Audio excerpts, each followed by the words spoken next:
welcome to another episode of Dungeon Crawlers, where we have an awesome interview and some really cool stuff to talk about. We have the guys from Wizards of the Coast here to talk about their new trading card game, which is called Transformers. If you don't know what that is, I'm sorry. You're born in a cave? I don't know. You're in a cave, and Daniel now has a personal vendetta against you. Maybe. Maybe.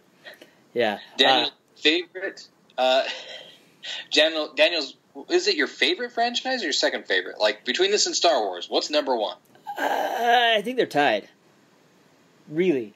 Star Wars and Transformers is my biggest love, and then there's superheroes after that. I remember being a small child, waking up, programming my parents' VCR, which VCRs at that time were not very easy to program. There were toggles and switches, to record Transformers, because it was on super early in the morning, and I didn't want to wake up that early in the morning. But I programmed it to record it so that when I woke up to eat my breakfast, I would watch Transformers. It was important back in the day, and then having that tape to replay, that was as good as gold. Yes. You know, people nowadays with Netflix and online videos and YouTube are spoiled because that, you couldn't have every episode. No. It was a rarity. If you didn't record it, you missed it. I mean, I remember there were some times, like, I woke up late, so I didn't get to watch it while I was eating breakfast, and I'd go to school and people were talking about the episode. I'm like, no! I mean, you talk about spoilers now. I mean, spoilers are everywhere, but back then, it was like the biggest thing, because if you wanted to know those type of things, but then you didn't want to know. Because if you missed an episode, you missed it. There was no way to see it again. Exactly. There's no instant replay, and it could be weeks or even months before that episode would be aired on syndication again, and even then you had no idea when to plan for. It was random. It was luckily dice. Yeah. Sorry, this is our trip down memory lane. But the exciting thing is now everybody can go down memory lane with this new card game, right? Yeah. No, I mean that's the really cool thing. So the card game, it has a really big Gen 1 feel. So that is exciting to me, but at the same time, it's not just Gen 1. They're going to the Generations timeline. You'll hear about them talking about that. So that kind of encompasses all these other series that we've seen. So, like, for me, Gen 1 is the ultimate cartoon series, but I know Scott, that's not the case. Right? Absolutely. Yeah. So, Scott's a huge Beast War fan.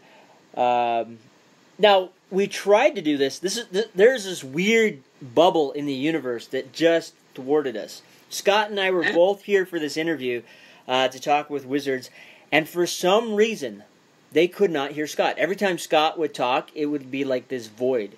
And the guy, Drew, from Wizards, could never hear him. It was the weirdest thing. So I think your computer's just too new, Daniel. It was only picking up you because you were the main person on the computer, and so everything else was background noise. So apparently I was background noise. Yeah. So, but hey, it's okay. You're not coming to listen to me. You're coming to listen to the interview today, and it's an amazing interview to the point where I'm going to go out and buy a new card game. Yes. However, before we jump into the interview, some really big news happened this week in the geek universe, the geek world. Tragic. With the passing of Stan Lee. Huge guy in the comic industry. Fantastic writer, fantastic creator. And I've been watching amazing a lot of art, amazing man. Yeah, I've been watching several interviews of him, and he was very humble. One thing I noticed in these interviews is he was just thankful to be a part of the creation of these fantastic characters. He didn't really it wasn't like, oh, I did this. He saw it as a collaborative work in creating these characters that will certainly outlive him, because they're still going on, honestly. And I'm a little upset. We had an opportunity to meet the man, get a photo with him. Unfortunately, he wasn't feeling well, and that didn't happen, and now that can't be, which is extremely sad. But the man will still live on in movies, in comics, and many of the things he's created and written. Definitely anytime I see one of these Marvel movies and see him show up, it's definitely going to be a little tearful, to be honest. It is. It is. It's a tragedy. I still remember watching Who Wants to Be a Superhero. I believe it was a reality show back on Sci-Fi a couple of years ago, and Stan Lee was he would actually interview the different heroes. He would be like their spokesman, and he had just such a heart for all of us kids that basically are still kids at heart. I mean, he himself was a kid at heart, and such an amazing and humble guy. And he touched so many of us emotionally, and gave us hope that it was okay that we were different, that we didn't exactly fit in with everybody else, that everybody is special in their own unique way, and that as we learned how we were special, we could use those personal special traits to help benefit the world. That it was our, not just our duty, but our responsibility, our duty and responsibility to add to the world, to make it a better place than it was, than how we found it. And I know, at least for me especially, he will most certainly be missed. This world needs more men of his caliber, men like him, men like Mr. Rogers, men who came into this world and made a positive change and helped us all to feel a little bit more like we belonged, that we were special, that we still are special. And I feel like it's important for us to always remember his message and keep that going forward, that it's not about, like, it's not all me, me, me. It's about what can I do for the world, and how can I accept everyone else and help their lives to be better. Well, I'm going to pull up one of my my favorite quotes from him real quick. And this is Stan Lee saying, "I used to be embarrassed because I was just a comic book writer while other people were building bridges, going on to medical careers, and then I began to realize entertainment is one of the most important things in people's lives. Without it, they might go off the deep end. I feel that if you're able to entertain people, you're doing a good thing." As a writer, as one of the hosts here on the podcast, I think that's true. I mean, we're here to entertain. We're here to do a service.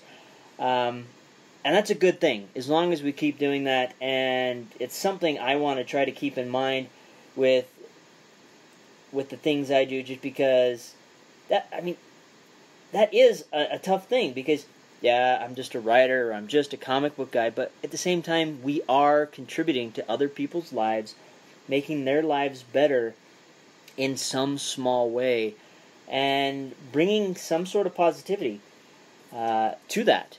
And I'm grateful that Stan did what he did. We wouldn't have Spider-Man or Iron Man or Thor or Captain America, all these really great iconic characters, without his help.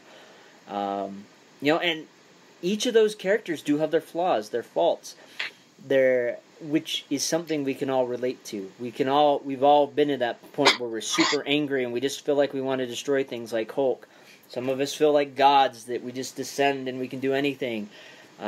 Some of us are just the little guy that just wanted a chance to protect someone else, and then got their chance. So, and some of us are just that snarky nerd that was in high school that somehow got powers that could protect others, or made a mistake that we realized we had to change how we use those powers. I'm grateful for that, and Stan will be missed greatly and deeply, but he definitely left a mark on this world that will certainly not disappear anytime soon. And I think we want to give a moment of silence before we go into our interview for him, and just remember, he's not gone. He's one of those watchers that's always watching over us.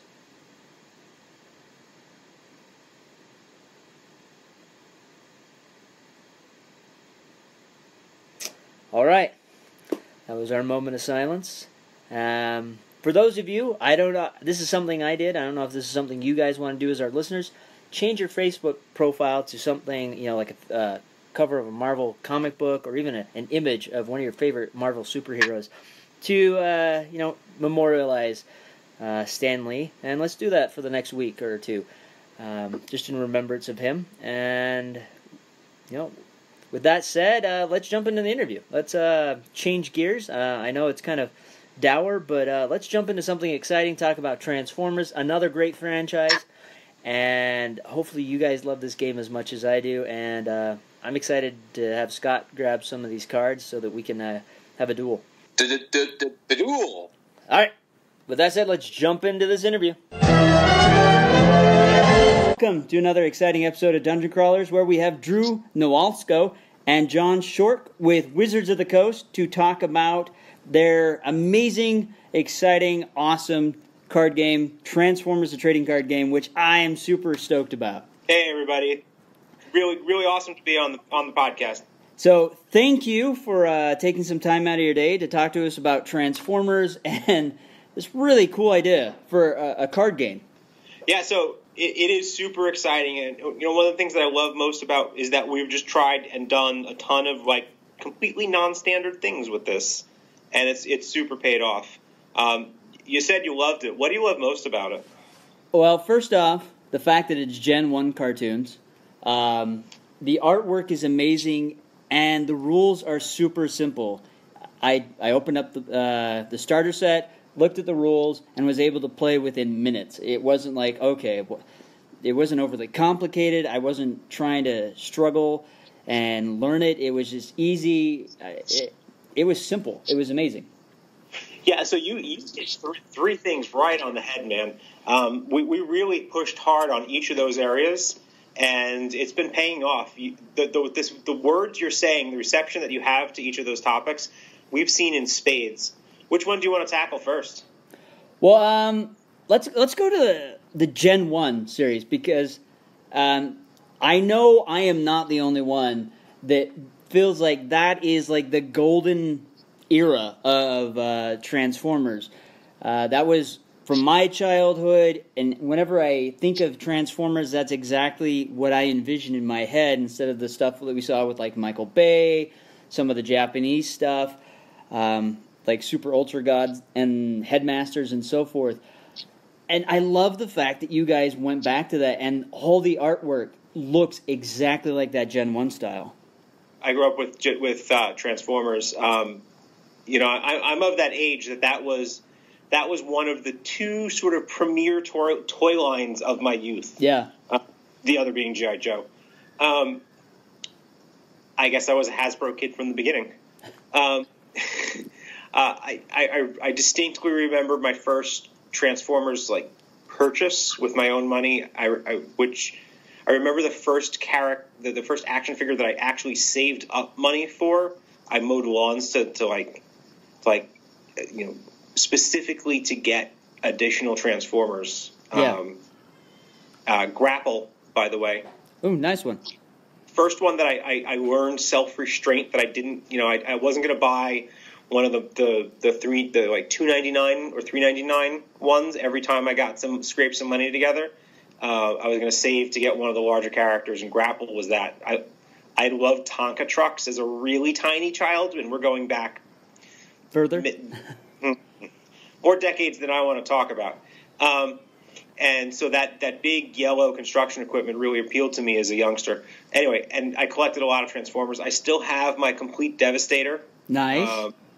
Not all of my Gen 1 toys from that time period in my childhood have survived. Some of them may have been, run off cliffs and perhaps blown up. But a number of the ones did, and I have a very bad that original Grapple is in pretty bad shape, and he doesn't have his spring-loaded hands anymore. But he is sitting on my shelf at home, along with my full Devastator from childhood. Nice. And the look and feel of the characters is Generations, which is the sort of modern art style for the G1 look. It is the modern interpretation of what those characters and those body forms and those vehicle forms look like with just modern illustration. Mm-hmm. And we slot squarely in the Generations line, not just because of the sort of awesome look, but also because of how wide a character selection Generations as a line offers us. And that is something that a trading card game can distinctly take advantage of, and we really like that. Yeah. So, got a favorite character? My favorite character is Optimus Prime. Always has been. I still actually, I have my toy from a kid, but a couple years back, my dad gave me he tracked down and found an unopened Optimus Prime from the '84 toy line, and it sits on my shelf. I don't even dare open it, even though I want to. But that's what my older versions of Optimus are for. If I want to transform it every now and then. Very nice. Yeah. From those old days, the only ones I have besides that one is a Hot Rod and a Starscream. Okay, so we've got multiple versions of Starscream and Optimus Prime in the Wave 1 booster set.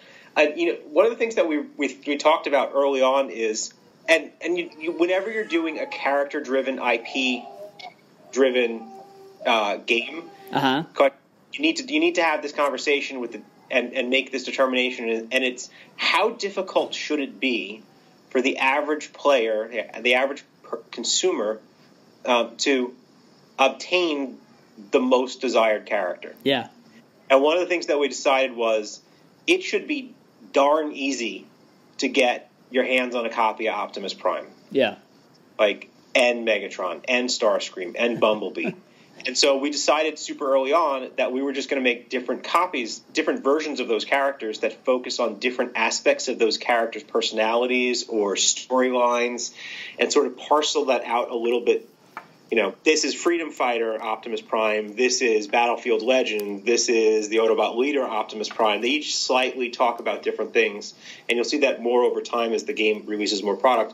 But we wanted to make sure that whether you're a youngster, 6-year-old, who's getting your first set of starter set and booster packs, or Transformers fan who's hunting down favorite characters, you get your hands on at least one copy of your favorite character of the big name characters really easily. Yeah. I've gone out. I've spent enough money on this.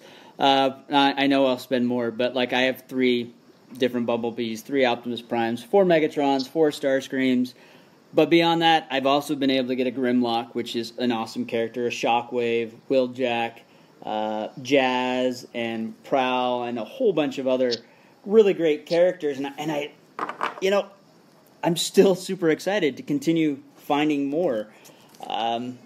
Maybe one day I'll get that Nemesis Prime, but I've got all the Dinobots. I've got pretty much all the Insecticons. It's just a fun game, and it's so exciting to go there, open up, get a pack, and open up, hoping you're going to get something. But even if I don't, I'm like, sweet, I got a really cool card. Yeah, the opening up the booster pack and seeing what character you get is a really kind of special moment. It's got anticipation. It's got the reveal, the sort of emotional payoff. It's one of the things that is most fun about booster packs. I mean, there's and nothing really tops Kraken packs. Yeah. Well, and I like how you have it designed. You get a booster pack, you get a character, you get some additional cards that help your characters out. It's not overly complicated. You're definitely going to get something that's going to help you, and you're going to get a character that you can ultimately play with. Hey, want to help us test a super fun way to open booster packs? Sure. You and your listeners. So it's called 2-pack sealed, and each player takes 2 packs and cracks them, and that's your deck. So you run whatever you have, and here's how you balance it. So you take your 2 characters and put them into play in front of you. Okay. Your opponent does the same, and then you count the difference in stars between the 2 teams. So let's say I am an absolute lucksack, and I open up Nemesis Prime and Optimus Prime Battlefield Legend, and that is 25 points. Wow. And you open up, I don't know, Prowl and Kickback. Kickback, and that's I think 7 and 6, 13 stars.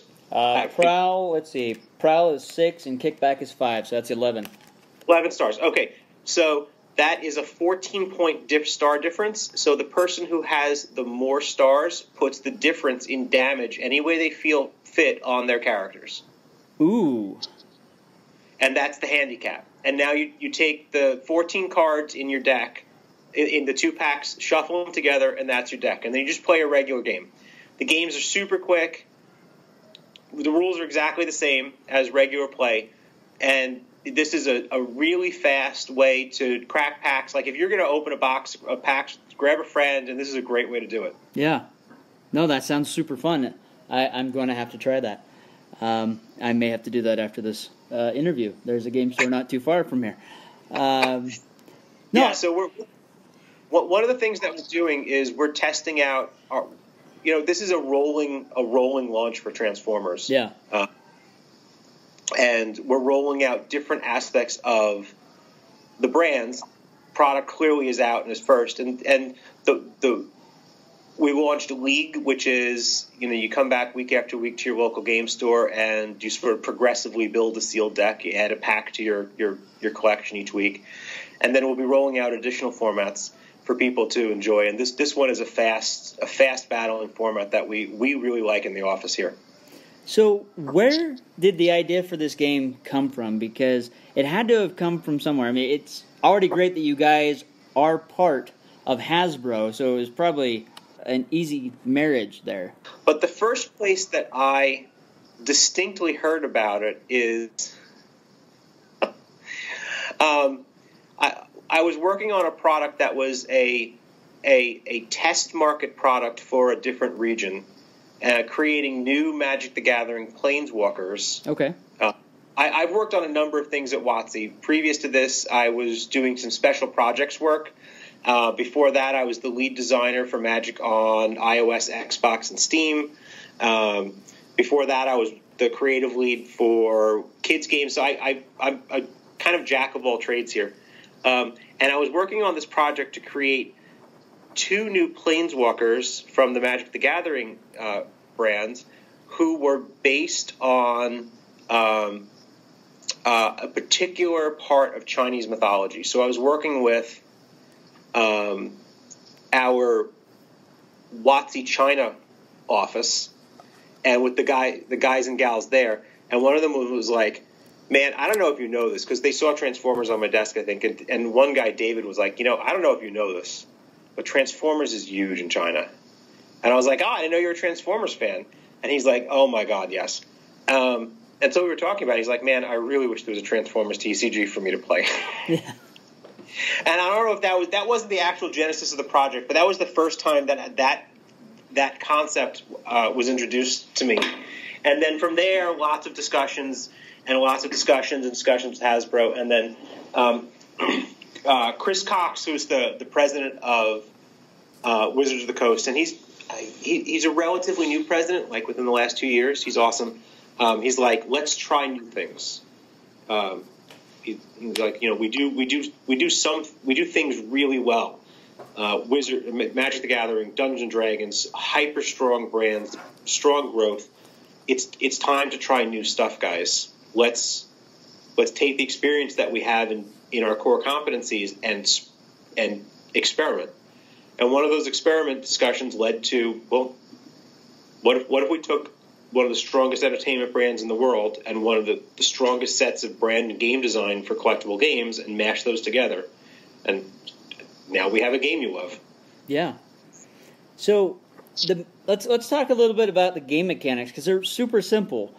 Where did the idea for coming up with a very simplistic battle format for this card game come from? Because even with Magic, it's very complicated. This is just really simple.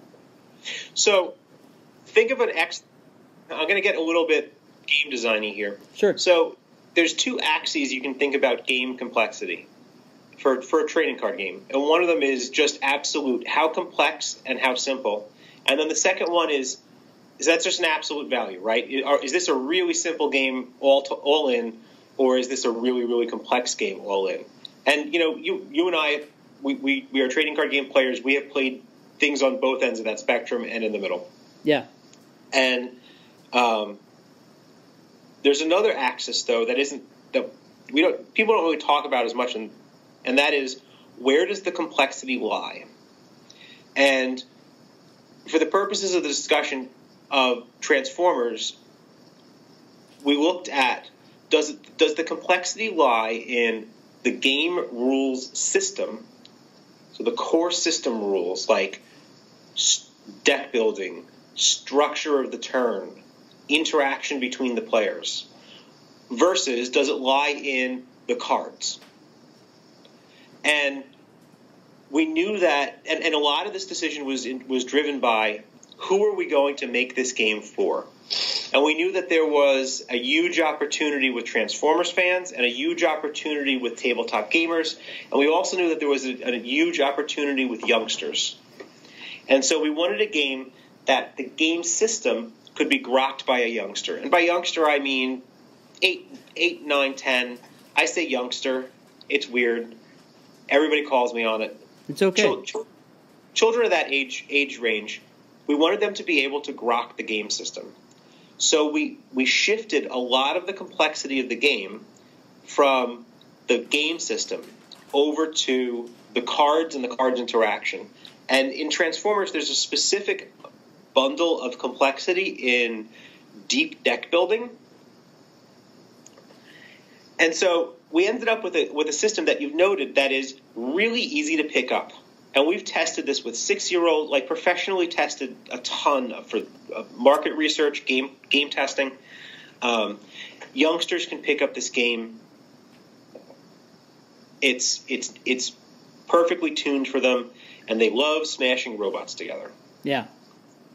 There was this experience in testing where I'm sitting behind the two-way glass, right, and we're watching youngsters play, and there are these 2 6-year-old girls, and they are self-identified as gamers, and they, the moderator teaches them the rules, and then for the next half an hour, they're just playing the most basic rules of the game, and they are having a great time, and I'm like, success, youngsters can get this game. Yeah. And then at the other end of the spectrum, we're testing with the Magic development team, who are the folks who are the Magic Pro Tour vets who work at WotC now, who develop and do the hardcore, deep metagame playtesting for Magic the Gathering. And they're like, this is a super interesting, and interesting with asterisks, interesting deck building experience because you've got this and this and this. And I'm like, great. Success. Yeah, you got it from both ends of the spectrum. And my 10-year-old son, I said, hey, let's play this. Like, no, because he's tried playing Magic, and he can play it, but he always loses, so he didn't have any interest in it. But I got him to sit down, told him the rules, and he immediately picked it up, and he thought it was tons of fun and exciting. And though he didn't win, but he almost knocked me completely out. It was down to one robot, and luckily it was Shockwave, so I was able to take him out. But he had lots of fun, and he wants to play it more, so you definitely hit it out of the park for this. That's the story I want to hear, because, it sounds like you and I are of the same age. Yeah. And we were amongst, if not the first generation of Transformers fans in the United States. And we are of an age where we have youngsters of our own, and raising them as fans of Transformers, geek culture, of gaming. And we specifically created a game to exist inside of that parent-child intergenerational play dynamic. Yeah. Because we knew it existed. We knew it's there. We've seen it. And we wanted an opportunity. We wanted to give Transformers parents and their kids an opportunity to sit at the table and enjoy the love of Transformers and the love of tabletop gaming in that face-to-face, have that face-to-face play connection, and both, this is the critical part, and both be able to engage the game on a meaningful level. Like, from what I heard, you're not dumbing down your play when you're playing with your son. Your son's playing at a level that's comfortable for him, and you're both enjoying it. Yeah. And that is the success story of this game. Yeah, no, I mean, again, you did a great job of this. That's why I was super excited to try to get the interview to talk about this, because it's such a fun game, and it's exciting, and of course, I'm going to show my geekiness, anytime I sit down to play or I'm building a deck, I'm definitely playing the animated movies soundtrack in the background while I'm working on that. Just because it's a great soundtrack. For me, it's the whenever I shuffle my deck, you know the transition between scenes in the G1 cartoon? Yeah. Yep, I have that as a text message reminder. Nice. That plays in my head as I shuffle. Yep, that's fantastic. As a huge Transformer fan, it's kind of sad that they haven't gotten the excitement and the treatment they have over, like, say, in China. They kind of disappeared. And the few animated cartoons and series we have been okay, but they've never really been something that I've been super excited about, like the Gen 1 series. Transformers Prime, Beast Wars, Transformers Animated, those are the few that are coming to mind. They were okay, but they never captured that magic or that excitement I had as a kid. But this game does, which is amazing. I'm glad that it does. I think we're going to have a polite personal disagreement here. That's okay. I do love the Gen 1 cartoon deeply, but I have to say the storyline of Beast Wars was great. And for an entire generation, like the half generation younger than us, or maybe the one generation younger than us, Beast Wars for them is Transformers because that was the expression of the brand at that time. You're right. There's no Beast Wars in this right now. And a spoiler, the second set does not have Beast Wars, folks. It's not a Beast Wars theme set. That's okay. But for me, the recent Machinima series have been fantastic. Okay, I will agree with you on that one. Those were great. But again, we had the Gen 1 characters kind of coming back. Right, and that sort of like fits in with my personal interest, which is Generations, which has that span, like the original Gen 1 characters, the modern takes on them, and sort of the folks in between that have been introduced into Generations. Yeah.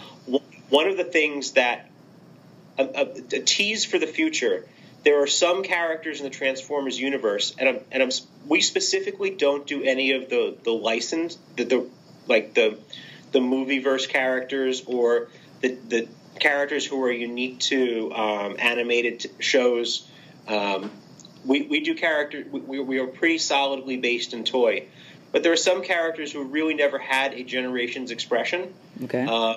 Who in the future may show up in the trading card game in a Generations expression of that brings them into the fold. I really hope that's Ultra Magnus and Galvatron and Hot Rod and Rodimus Prime. Yeah. Well, I mean, over time, I can guarantee, like over the length of this brand, without talking about specifics, I can pretty much guarantee that the characters that you've mentioned will show up in some form or another, right? Yeah.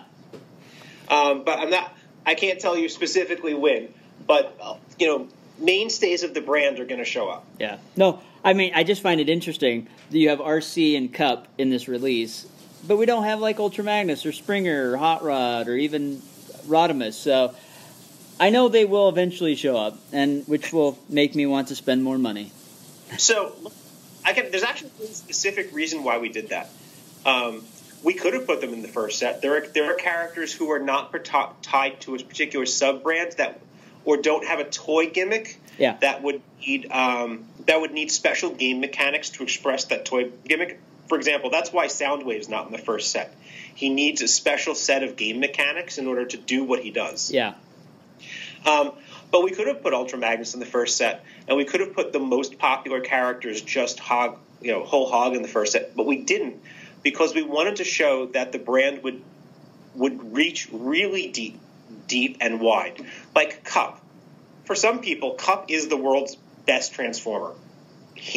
There are a subset of folks who love Sergeant Cup, and I don't just mean our version of Sergeant Cup. I just mean him as a character, and sort of the gruff personality of the older veteran really speaks to them. Yeah. So, and on the other end, there are characters like Flame War who have had exactly one toy expression, and are fairly obscure characters. And so we specifically dedicated some of the character card slots to show that we were going to pull in more than just the I almost said more than these guys. We're going to pull in more than just the top 10 characters on Autobot and Decepticon sides, and be the sort of the same thing that over and over again. Yeah, no, I get that, and that's exciting because even though we didn't get those, and we do have some of these other less well-known characters, it does show that you guys are kind of going for a much larger platform with these characters, and we're going to get a little bit of the ones we really like and a little bit of the ones we may not be as familiar with. Yeah. And I would love to see the gameplay or the rules for when you introduce Soundwave and Blaster, because they have the tape decks. Yeah, when that day arrives, I would be happy to demo it to you. Awesome. I'd be more than happy to do so. Now, you guys have a new expansion coming out later this month that is going to be including Metroplex. I mean, the giant city Autobot himself. Yep. How is that going? I mean, can you talk about how that's going to change the dynamics of the gameplay? Because, I mean, that's a massive transformer. Sure. So first, you're going to need a larger table to play on. Okay. Because that card is like almost 8 inches tall. And wow. Second, so size matters, right? Like, we didn't really touch on it before, but we just made the character cards big because big is cool. Big lets us show off the art. And big kind of represents the bigness of Transformers. Like, Transformers characters are turned into vehicles. They're physically large. And we kind of wanted to sort of softly push that. Okay. And we wanted to play with size. Dimensionality of play components is kind of a theme for the first year. Excuse me. And so Metroplex is sort of the second part of that.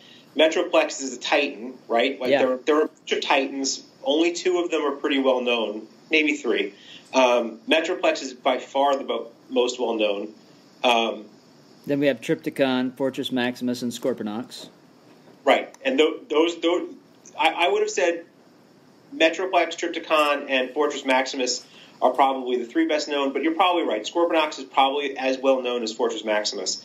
Problem is, Fortress Maximus is a headmaster. Yeah. And I absolutely want to do Fortress Maximus as a headmaster as opposed to just pretend that he's not a headmaster. Okay. So we started with Metroplex because that is the one that is most well known, particularly from the toy point of view. Yes. And we were like, why not just make him bigger? The technology exists to make bigger trading cards, so we did it. And there's not much more to say. Like, he's gigantic and shiny, and he's bigger than the other character cards. Anyway, he also has a completely unique deck and team that comes in that Metroplex deck product that's ready to go out of the box. And the neato thing is that he's 25 stars. Okay, so you're maxed out. That's correct. And you start the game with Scamper, Slammer, and 6-Gun underneath Metroplex, and every time Metroplex converts back into city mode, you get to choose and deploy one of the characters underneath him. Ah. So every time he converts into a city, you get to, in the words of Megatron, the giant Autobot spits out more Autobots. Awesome. Yes. Yes, I like that.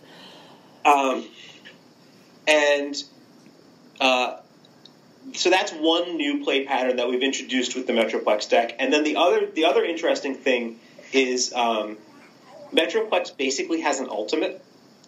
Metroplex Robot side has, if you flip and reveal 2 of each of the pip color types, 2 red, 2 blue, and 2 white, he deals damage to everybody on the opposing team and then taps them. Wow.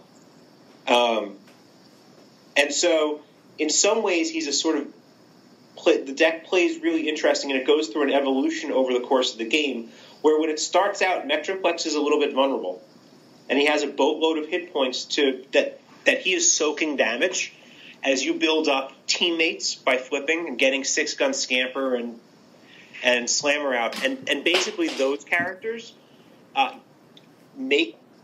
they give bold to Metroplex, and there are other cards in the deck that give bold to Metroplex. And what you do is you build up, so Metroplex is flipping like 6, 8, 12 cards a turn to get his ultimate off every time he attacks. And so if you can make it to that through that development period safely and manage the incoming damage, Metroplex turns into a beast because he and his team can just crack at the opposing team.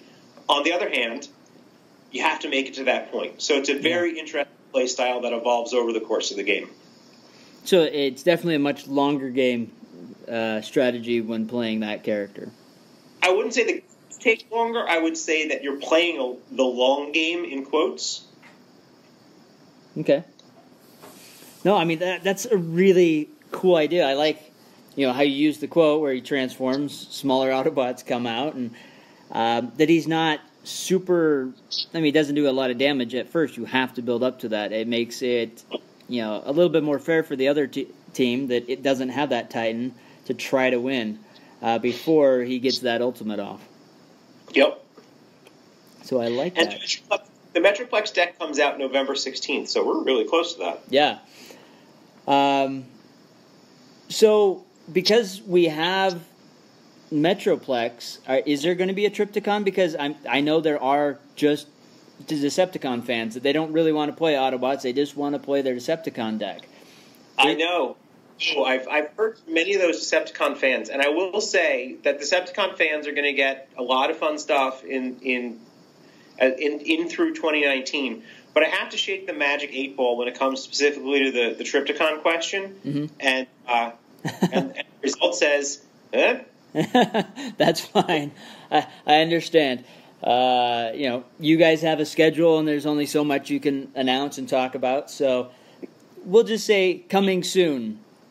Would you want us to do Trypticon? Be honest with me now. You can say no if you don't want to. No, seriously. I loved, as goofy as Trypticon kind of is, because he doesn't seem like the brightest transformer in the deck, he is still a really cool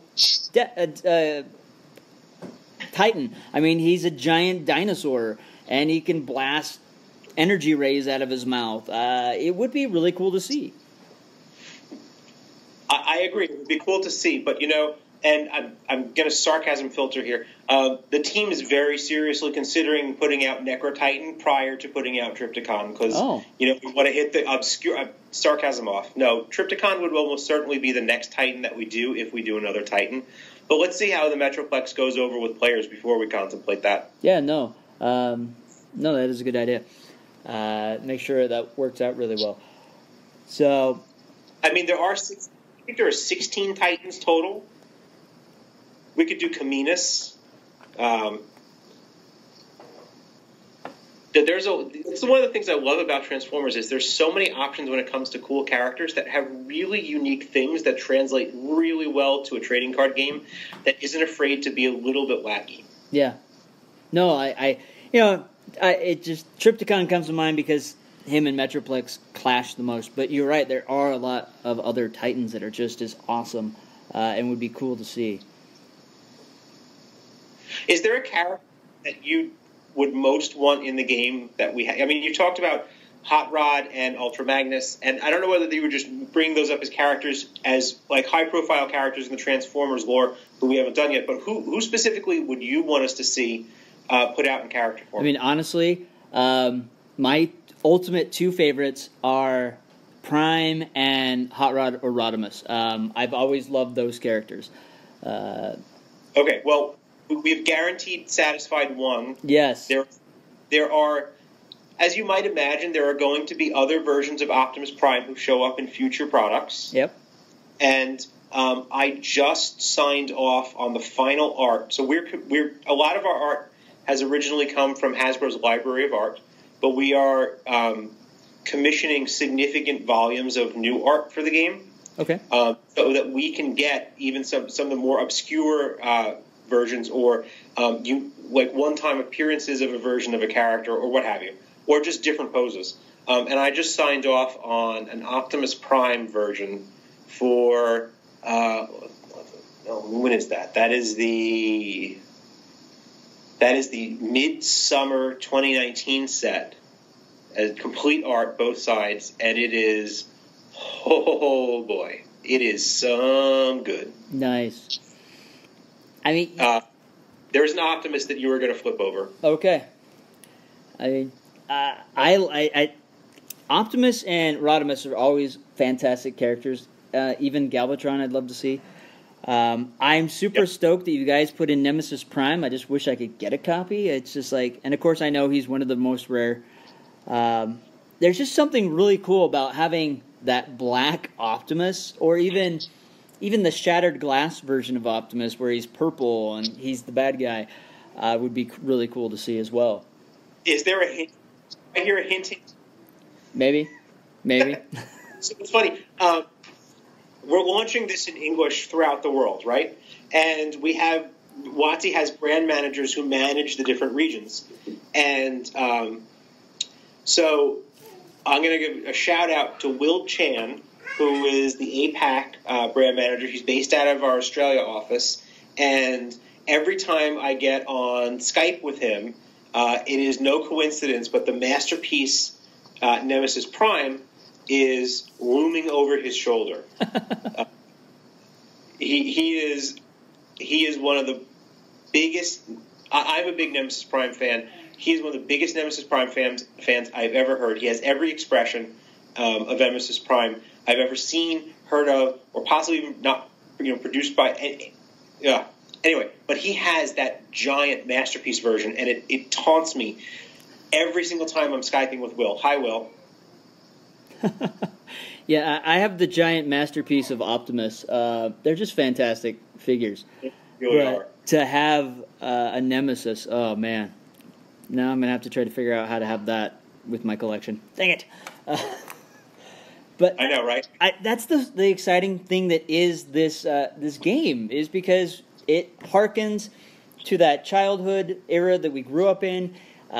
Even kids growing up now, they have their favorite Transformer. It harkens to them. I'm not a huge fan of the Michael Bay movies, but it still was enough that there are fans out there that love Transformers because of those. It just seems like this is one of those pop culture things that is just synonymous and is not going to disappear from our culture anytime soon. 35 years is a super long lifetime for an entertainment brand, but it's a super long lifetime for an entertainment brand that continues to gain generations of followers. Yeah. And create and enjoy new fans. And we are super, super happy to be making a product that where you and I can have this conversation at the level we're having it as fans who have been doing this for 30 years or plus. And at the same time, you can have that experience with your youngster who's 10 and is amongst the new Rescue Bots is probably, those kids are probably a newer generation than your son, but he's amongst the youngest generations of Transformers fans out there. That really makes me professionally proud. Yeah. Well, that's great. My youngest son, he's 2, and they have those. They're in robot mode, but the Transformers, and their arms just move and they kind of swivel their hips. They're masters. Yeah. So we were going down, because he sees my Transformers in my office all the time. We were going down the lane, and he grabbed Optimus Prime off the shelf. And it's like, the second he did that, I'm like, I have to buy it. Yep. It's his. And he goes to bed every night with his Prime, and that's what he calls it, Prime, because he can't say Optimus yet. But I'm just like, dad moment. I'm super happy. I am super happy for you, man. That is like the nerd dad's dream. Yeah. No, He's not you give it to him. He picked it out himself. He saw you doing it, wanted to be like you, and made the right choice. Yes. Now, so we've kind of talked about everything here. You mentioned earlier that there are leagues that are going on at game stores for this. Yeah, so if your fans want to participate in some Transformers trading card gameplay with other folks outside of their friends group, they should have to hop down to their friendly local game store and ask about a Transformers league near them. Leagues they're fun, that they're not hyper competitive. It's come in, you buy some packs when you join the league, build a deck, and then some stores run. We want stores to run Transformers the way that's best for their store. So some stores are every week you can come back to League Night and you can buy a new booster pack and add that to your collection that you're building for League. Some stores it's you play the League from week to week and they track it, and so on. It's really what the store wants to do for their own community. But yeah, your friendly local game store is the place to find that. Nice. Now, with the release of the Metroplex starter set, is there going to be additional booster sets that are going to come out, or is it just mainly that? So this is the Wave 1 of product, and it was the Autobot starter set and the booster packs, Wave 1 boosters, and then Metroplex deck, which it's a deck ready to play by itself. It's not a starter. It's more like if you play Magic, it's more like a challenger deck. Okay. So it's a little bit more of a built-up competitive deck. It's not like it sort of sits in that middle space in terms of complexity and competitiveness. That's our Wave 1 product. We haven't announced what Wave 2 is yet, but there is a Wave 2. And that announcement, I guess, is not super far away from today or when you'll post it. It's in spitting distance. Okay. So everyone stay tuned. Yeah, everyone stay tuned. And look for me at PAX Unplugged. I'll be there with we're doing a whole bunch of Transformers events there. Including the aforementioned League, but also some constructed play. And I'll be there piloting Metroplex deck, and there'll be some special announcements. Nice. Okay, everyone. So you heard it. So stay tuned. Pay attention to Wizards' website as well as their social media page. They're always great at posting information like that. And as soon as we see it, we'll post it as well. If you're going to be to PAX Unplugged, stop by and say hi to Drew and test out Metroplex or even have some fun playing Transformers. And with that said, if you don't have this game already, you have to buy it. Seriously, I spent enough, and I'll probably spend more. But with that said, we'll catch you guys next time. Until next time. I would have waited an eternity for this. It's over, Prime.